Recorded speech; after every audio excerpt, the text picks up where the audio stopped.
NitPix. Doctor Who is a quintessential part of English television, with the show being over 50 years old. A big reason for its longevity is due to the ever-changing nature of the show, completely reinventing itself every few years. With the upcoming Series 11, it seems like Doctor Who is making its biggest changes to date, with the very first female Doctor, which has gone down really well. However, I'm not going to be talking about Jodie Whittaker because she's a good actor, but a good actor is nothing unless they have a good script, and this is where Chris Chibnall comes into the picture. Chris Chibnall will be the head writer and showrunner for the new episodes of Doctor Who. When his role was announced, I became really interested in finding out what contributions Chris Chibnall has made to Doctor Who, so I watched all the episodes Chibnall has written over the many years. All 4 of them. In this video I'll be looking at Chibnall's episodes critically in order to gain a better understanding of Chibnall as a writer, so I can paint a picture of what Series 11 might be. 42 is the first Chibnall episode. If you have seen this episode, you probably won't remember because it's pretty much the most forgettable, bland, uninspired episode of Doctor Who ever made. The Doctor arrives on this ship, and he has 42 minutes to stop the ship from colliding with the sun. But before our heroes can worry about that, it's revealed that one of the crew members has gone crazy and has started killing people on the ship. But before we can worry about that, the crew have to answer a series of security questions to gain access to the control room. But before we can worry about that, the sunshine monsters are actually zombies and can infect other crew members. But before we can worry about that, the Doctor stares into the sun and becomes infected. As it turns out, the sun is an alien being and the crew of the ship have been illegally using it as fuel. All these problems are solved by simply dumping all the fuel. So, good job guys. But this episode should be complimented for the way that fan favourite companion Martha tragically dies.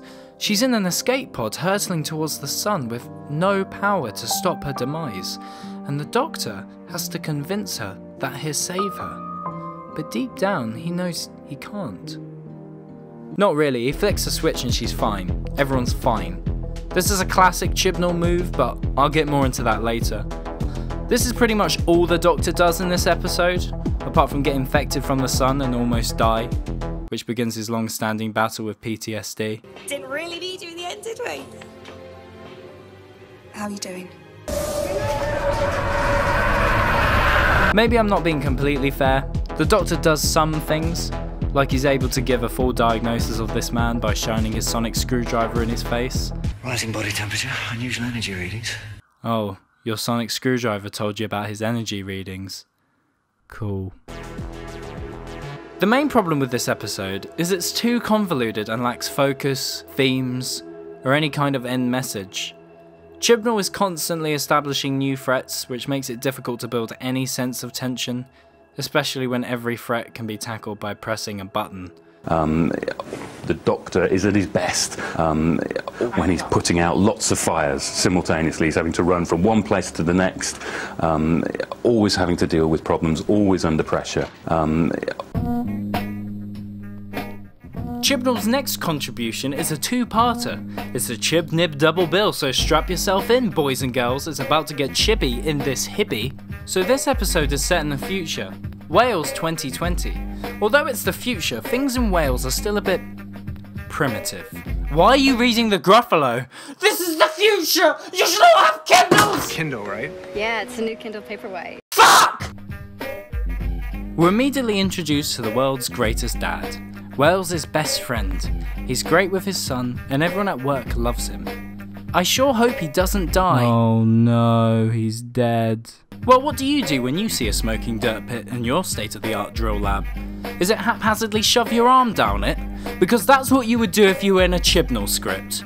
These dirt pits have been made by the Silurians, an ancient reptilian race who used to inhabit the Earth before human beings evolved. But they went underground to hibernate in order to escape extinction. But this big drill has woken them up, and they want their planet back, which they feel is rightfully theirs. So just imagine the Israeli-Palestine conflict, but instead with lizard people. David's line of defence is clear. When he says lizards, he really is referring to lizards. This is not a plot on the world by Jewish people. Well, the thing is, when you say this is not a Jewish plot, some people think that's a metaphor for you saying it's a Jewish plot. Later on, Amy also gets eaten by the quicksand, but the Doctor doesn't really seem that bothered about it. I can't do the words, I'm dyslexic.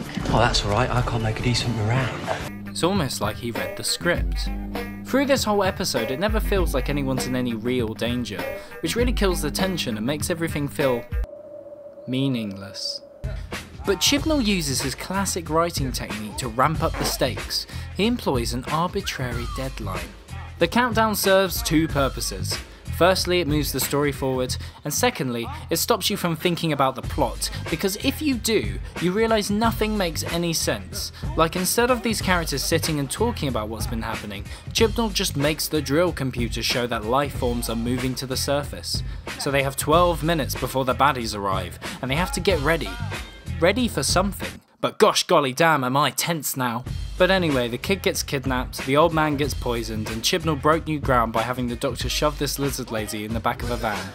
So now you've kidnapped a Silurian. You can do a trade and get the others back, as long as the humans don't kill her. And she's my best bargaining chip. I need her alive. One of you will kill me. Keep that creature safe. I know which one of you will kill me. Nobody dies today. Oh no, didn't see that coming. To be fair, how could she know that a stun gun would be the Silurian's only weakness? And this middle-aged mum does seem to feel pretty guilty about killing this alien lizard creature. Maybe she's learnt her lesson. Oh wait, she set the drill to destroy and wipe out all the Silurians, effectively genociding an entire species. But they've got 15 minutes to stop the drill, so it's another countdown, and again I'm on the edge of my seat, even though the Doctor's screwdriver makes all their weapons useless. Like the previous Chibnall episode, it ends with all the characters being exactly how they were in the beginning. Hopefully the next episode is less shit. Dun dun dun dun dun dun dun dun dun dun. Unlike Jurassic Park, this episode is garbage. I'd rather watch 2012's The Dinosaur Project 4 times back to back than sit through this episode again. But sadly this has become my life because The Dinosaur Project is my 3-year-old son's favourite film, so please leave a like for support. I don't really have a son, but please don't unlike, I need the YouTube money. So dinosaurs on a spaceship. This spaceship that's full of dinosaurs is going to collide into the Earth in 6 hours. Wait, haven't I been here before? And the Doctor has to uncover the mystery of what happened to the crew and save the dinosaurs from being blown up by these missiles. So how does he go about this? He decides to assemble a dream team, the universe's best and brightest heroes from all of time to help him save the ship. So who does he choose? Nefertiti, she's cool I guess. Rory and Amy, gotta have them. And John Riddle, a made-up fictional English explorer from 1902. Also, Rory's dad accidentally gets taken while he's changing a light bulb, so I'm sure he'll come in handy. Even though these might not seem like the obvious people for the Doctor to recruit, I'm sure Chibnall can write the story in a way that gives each character a moment to shine and add something to the plot. So Riddle is sexist and shoots some dinosaurs with Amy at the end. And Nefertiti, well, she's a strong female character who has a crush on the Doctor and flirts with a sexist old-fashioned animal hunter, and then she gets kidnapped and has to be saved. Oh, and Arthur Weasley also provides a trowel, so that's useful. The main problem with this is like all of Chibnall's other episodes. This episode doesn't have any distinguishable themes. For example, if this episode was about animal cruelty, the hunter could change his ways or opinions, or if it was about the ownership of people, because caretaker Filch wants to own Nefertiti and is like a collector, then Nefertiti, who probably owns slaves, might have learned something. This is just standard story stuff really. But because Chibnall doesn't give them anything to really add to the plot, or any character arcs, they feel unnecessary and empty. Ultimately, it seems like they were written in so the episode could look interesting, but just because something looks interesting, that doesn't mean it's actually interesting. When none of these things work together or fit into a narrative or theme, you've just got a mess. But I didn't mention there's a countdown to when the missiles hit. Missile launch procedure initiated. Estimated impact 30 minutes. So I'm going to retract everything I just said. This episode has a lot of high pace and energy. I was gripped all the way through. 10 out of 10. Ah! This is the last episode Chris Chibnall wrote for Doctor Who, which was 5 years ago. This could be argued as his best episode, but it could also be argued as his worst. The episode starts with a really promising Doctor Who mystery, with all these cubes appearing on Earth overnight. The Doctor analyses them and can't figure out what they're about. They're just sitting there, doing nothing. Unlike other Chibnall episodes, he doesn't force in other elements to move the story along and try to create artificial tension. Chibnall is happy to let the characters interact and develop naturally in a casual setting. The plot thickens as Chibnall establishes more creepy elements surrounding the enigmatic cubes. There's this mysterious little girl in the hospital who's rubbing a cube and staring at people, and these disturbing gas mask faced people who are kidnapping patients. Around the halfway mark, after a year of doing nothing, the cubes become active. So far there's been no countdown, arbitrary screwdriver use, and we've had a focused plot with consistent themes and a captivating mystery. All Chibnall now has to do is not screw up the final act. All he has to do is give us a satisfying ending. And it's at this point that the cubes start counting down from 7. It's all downhill from here, folks. It's revealed that the cubes have spent a year figuring out the best way to kill humanity, which turns out to just be giving people who are nearby heart attacks, which means a third of them have died. Edgy choice, Chibnall. The Doctor and Amy rush to the hospital to put a stop to the dastardly cubes. Whilst there, the Doctor comes face to face with this ominous and mysterious cube girl. The Doctor deduces that the girl is an android, working as a scout, even though the cubes were sort of doing that anyway. At the elevator, the Doctor uses his screwdriver to pick up on some unusual energy signals. The energy signals converge here. Turns out there's a portal in the elevator that leads to the invader's ship, and it is here that we are introduced to the greatest Doctor Who villain of all time, Cube Man. Ah, Doctor! It seems you've stumbled into the cube den! Oh, okay. He shoots lasers out his eyes once, and then reveals his entire motivation for killing a third of the world population, which is, humans are a plague and should be destroyed before they colonize space. He then reveals the next foreboding step in his ingenious plan, which is to release more cubes. It's going to release more cubes to kill more people. After a slew of exposition, Cube Man just disappears, leaving the Doctor and his crew completely unsupervised on his spaceship. Maybe he could have stuck around and used his eye lasers more than once, but I don't blame him. He's a busy man. He probably had to guest panel at a cube convention. But there's no excuse for the gas mask people. What are they doing right now? What even are they? They seem to have absolutely nothing to do with Cube Man. And why are they bringing people on their ship? Why are their faces like that? People committed hours to CGing those faces, but no one questions why.